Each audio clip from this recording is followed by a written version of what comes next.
Samedi 30 et dimanche 31 octobre, venez assister au premier week-end du festival Forêt et Saveurs d'automne à Joinville. Dégustez sur place ou emportez avec vous les produits du marché du terroir et de truffes. Petits et grands apprécieront la déambulation des déracinés au sein du château du Grand Jardin et participez à des conférences autour des activités liées à la forêt. Plus d'informations sur le site internet et les réseaux sociaux de l'Office de tourisme du bassin de Joinville. Les jeunes boxeurs bragards à la rencontre des métiers d'Enedis. J-3 avant la célèbre fête d'Halloween. Un commando d'élite pour Octobre Rose.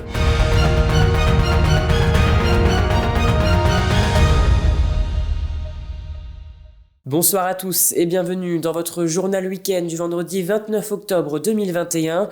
Dans le cadre de leur collaboration, la société Enedis a reçu une dizaine de jeunes boxeurs de l'association Saint-Dié Boxe 52 afin de leur présenter les divers métiers du secteur et les sensibiliser au monde du travail avec pour but créer des vocations. Hier, les bragards ont pu visiter le poste source situé à Saint-Dizier, un reportage de Thibaut Combe.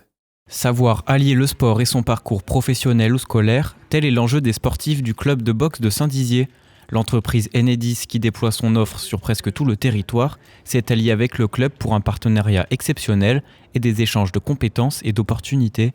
Aujourd'hui, une dizaine de jeunes a découvert le poste source de la ville, ainsi que des métiers en lien avec l'électricité. Nous avons eu 6 intervenants ce matin en salle qui ont présenté leurs métiers respectifs donc à 12 jeunes du club.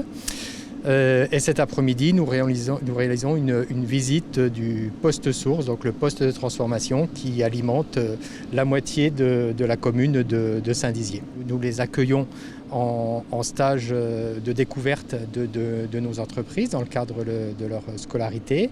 Et pour les plus motivés, nous sommes également capables de leur proposer des cursus de formation. Pour le club, l'opportunité est très intéressante. Elle permet aux jeunes de découvrir le monde professionnel et d'avoir des portes ouvertes dans une entreprise très importante. Le sport c'est bien, mais le parcours scolaire est très important aussi. Et beaucoup de jeunes ont du mal à trouver des stages. Une grosse entreprise de la taille d'Enedis s'intéresse à un club de boxe dans un quartier de zone prioritaire. C'est pas commun et on s'en réjouit. Les bragards étaient ravis de rentrer dans un lieu secret et d'avoir pu apprendre des métiers inédits et intéressants. C'est un moyen de partage pour tout le monde, quoi. Parce que c'est deux mondes différents et comme ça tout le monde se comprend, entre guillemets, quoi. Voilà. Je trouve que c'est bien. Ça permet de se partager, quoi. Ce genre de journée me plaît beaucoup, ce partage était très intéressant. Moi qui étais pas du tout au début, pas du tout intéressée, j'ai pu changer les choses au niveau de moi, au niveau de tout ce que je pensais. Donc on a fait beaucoup de diaporamas ce matin par rapport à les explications de ce que c'était et tout ça. Et donc j'ai pu plus m'intéresser, plus trouver ma vocation en fait. Une belle opportunité pour les deux organisations et un passage de compétences et d'expertise pour tous les acteurs. Ce week-end, nous célébrons la Toussaint, comme son nom l'indique, c'est la fête de tous les saints. Chaque 1er novembre, l'Église honore ceux et celles qui ont été de vivants. À cette fête vient s'ajouter Halloween, qui est célébré le 31 octobre, en l'honneur de la divinité Samin. Beaucoup de célébrations en un week-end, mais d'où viennent cette tradition? Élément de réponse apporté par Alison Godefroy.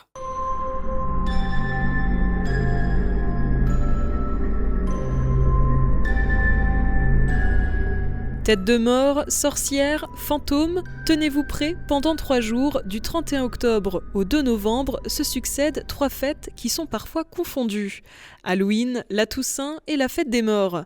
Entre tradition et religion, fantôme et chrysanthème, la Toussaint, elle, est célébrée le 1er novembre de chaque année. Comme son nom l'indique, c'est la fête de tous les saints. Alors on pourrait se dire que c'est une fête qui se perd, c'est vrai qu'il y a moins de monde dans les églises, mais tous les jeunes que je rencontre sont aujourd'hui, j'entends très souvent cette question justement de la vie après la mort, cette question des esprits, et c'est une question qui est très présente aujourd'hui chez les jeunes, une préoccupation qui habite le cœur des jeunes, de savoir finalement qu'est-ce qu'il va y avoir après cette vie et à quoi on est destiné. Et puis je crois que même si on est dans un monde où beaucoup de choses se perdent et où finalement on pourrait être désespéré, il y a quand même un désir d'une vie bonne, d'une vie belle, d'une vie qui serve à quelque chose, et ça je crois que ce sera toujours présent dans le cœur de l'homme. La fête des morts, quant à elle, a lieu le 2 novembre et correspond à la commémoration des fidèles défunts. Il s'agit également d'une tradition catholique. Voilà, le chrysanthème, c'est sûrement au moment de la Toussaint, du mois de novembre, une des seules fleurs qui soit vraiment pleinement épanouie.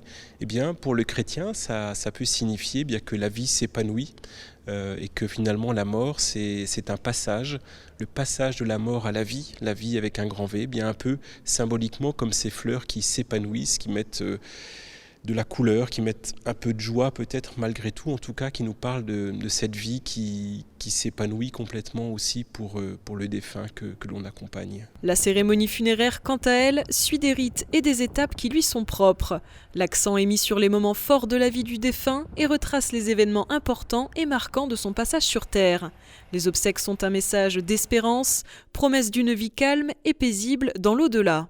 C'est vrai que c'est un moment tellement douloureux dans une vie. Je crois que là, pour le coup, tous, on éprouve toujours une grande souffrance devant la perte d'un être que l'on aime.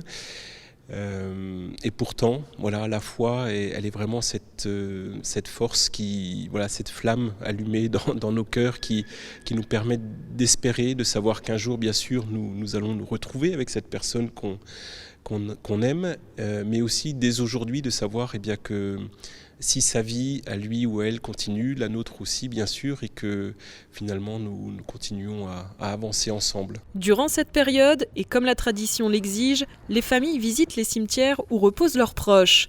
Aujourd'hui à Saint-Dizier, 4 cimetières existent, mais reste-t-il encore de la place ? Oui, actuellement nous avons encore 1288 places de disponibles dans nos cimetières, tout confondu, donc que ce soit les concessions pleine terre, les columbariums ou les emplacements pour les concessions cinéraires. Donc au sein d'un cimetière à Saint-Dizier, pour 15 ans, c'est 45 € à l'heure actuelle. Donc les tarifs sont quand même très bas à Saint-Dizier. D'ailleurs, ils n'ont pas bougé depuis une dizaine d'années, ce qui va conduire à une légère augmentation donc à partir du 1er janvier 2022. De 45 € pour 15 ans, pour une concession nue, nous allons passer à 50 € pour 15 ans.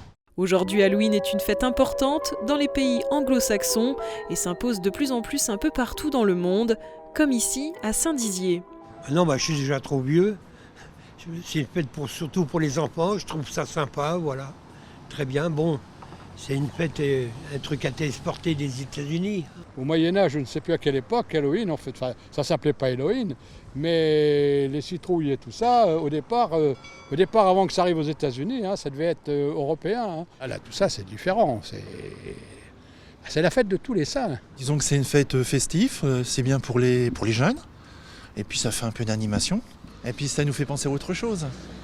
Ça nous libère un peu du quotidien. Pour les petits, c'est bien, quoi. Ça fait un peu rêver, quoi. Voilà. Si l'origine d'Halloween remonte à plus de 2500 ans, la frontière entre le monde des morts et celui des vivants est encore ouverte. Elle permettra peut-être un jour de répondre à la question « Qu'est-ce qu'il y a après la vie ?» Et passons à présent à l'image du jour. Hier matin à 8h30, les sirènes ont retenti sur la base aérienne 113 de Saint-Dizier. Cette sirène a marqué le début de l'exercice national de sécurité nucléaire ERNUC qui s'est déroulé sur 2 jours, ce jeudi et ce vendredi 29 octobre. Un exercice organisé conjointement par le préfet de la Haute-Marne, l'autorité de sûreté nucléaire de défense et de l'armée de l'air et de l'espace. Hervé Gérin, sous-préfet de l'arrondissement de Saint-Dizier, nous explique comment s'est déroulé cet événement. Écoutez. Cette année, on est parti sur un scénario d'accident au sein de la base avec des risques d'émanation radioactive.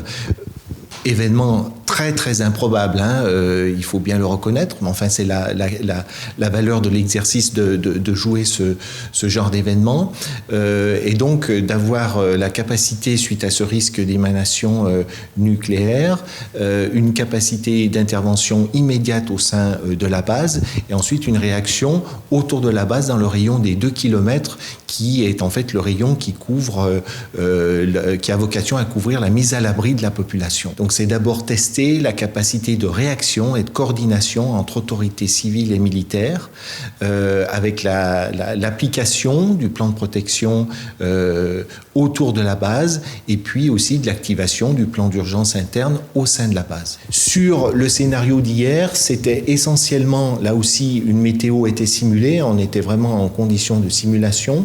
Les communes de Valcourt et de Moëlin qui étaient le plus impactées, la partie Saint-Dizier, dans la propagation de l'événement, était moins impactée. La route nationale 4 a été le théâtre d'un spectaculaire accident survenu aujourd'hui, ce vendredi, aux alentours de 15h40. Un poids lourd circulant dans le sens Paris-Nancy s'est retrouvé couché sur les 2 voies, bloquant ainsi l'accès total à la circulation et créant un bouchon de 8 km. Le chauffeur, âgé de 48 ans, ne portait pas sa ceinture de sécurité et a été blessé à la tête. Ce dernier a été transporté au centre hospitalier de Saint-Dizier. Un article est à retrouver sur puissancetélévision.fr. Des sportifs amateurs et professionnels se sont mobilisés dans le cadre d'Octobre Rose à l'occasion du Radix Commando organisé à Chamouillé.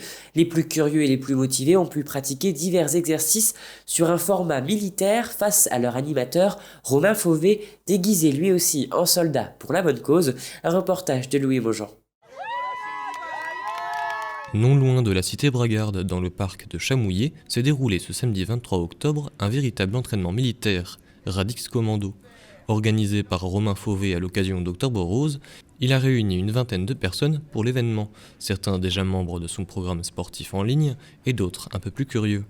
Mais le coach sportif pratiquant la profession depuis 11 ans n'en est pas à son coup d'essai. À l'époque, j'avais fait des débardeurs pour un événement qu'on avait fait au Jard, à Saint-Dizier, il y a 3 ans. Il me semble que c'était il y a 3 ans. Et là, on avait eu beaucoup plus de monde. On avait ramené plus de 500 € à l'association. On avait plus d'une centaine de personnes. Et du coup, j'ai contacté la Ligue contre le cancer, comme je le fais en fait tous les ans.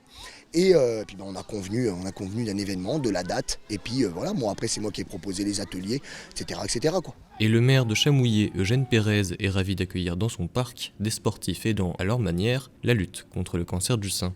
Parce que bien entendu, autour de soi, on a toujours quelqu'un, on connaît, qui a ces soucis-là et qui peut avoir donc un petit contrôle de temps en temps, on ne sait jamais. Ravi aussi de l'animation parce que avec l'effet Covid, rien ne se passe en campagne et là, il y a une animation et je ne peux que remercier Romain et sa famille d'ailleurs. Je trouve ça bien, très bien même. Et puis le sport, c'est aussi la santé, n'est-ce pas ? Les participants variant de 11 à 60 ans étaient là pour le prouver. Les personnes présentes étaient heureuses de participer à l'événement caritatif, qu'ils le fassent sur place ou bien via le live Facebook. Et lorsqu'est venu le confinement, du coup toutes les salles de sport étaient fermées. C'est là où je l'ai suivi en fait sur les réseaux sociaux et que j'ai découvert la pratique du sport en fait à la maison. Effectivement, là aujourd'hui, on pratiquait le sport pour une noble cause puisqu'on soutenait la Ligue contre le cancer et notamment la cause de la lutte contre le cancer du sein. Une journée positive et puis voilà, à l'image de la cause en tout cas. L'événement est une réussite et la Ligue ravie, la bonne humeur était au rendez-vous. D'autres projets comme celui-ci sont à venir, les Radix n'ont pas dit leur dernier mot.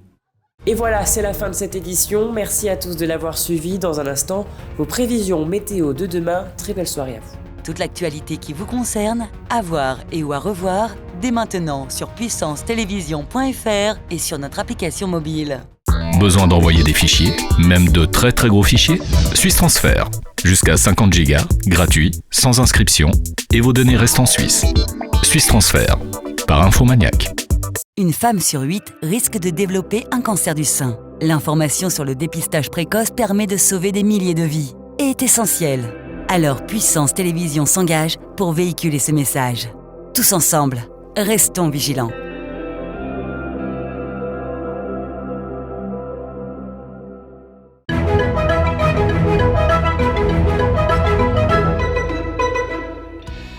Bonsoir à tous. Demain matin, la pluie sera présente sur la totalité du triangle. Côté température, on annonce 10 degrés à Chaumont. Demain après-midi, pas de changement dans le ciel. On attend jusqu'à 15 degrés à Vitry-le-François. La soirée de demain s'annonce toujours pluvieuse avec 14 degrés à Bar-le-Duc. Demain, nous fêterons les bienvenus et nous perdrons 3 minutes de soleil. Très belle soirée avec Puissance Télévision.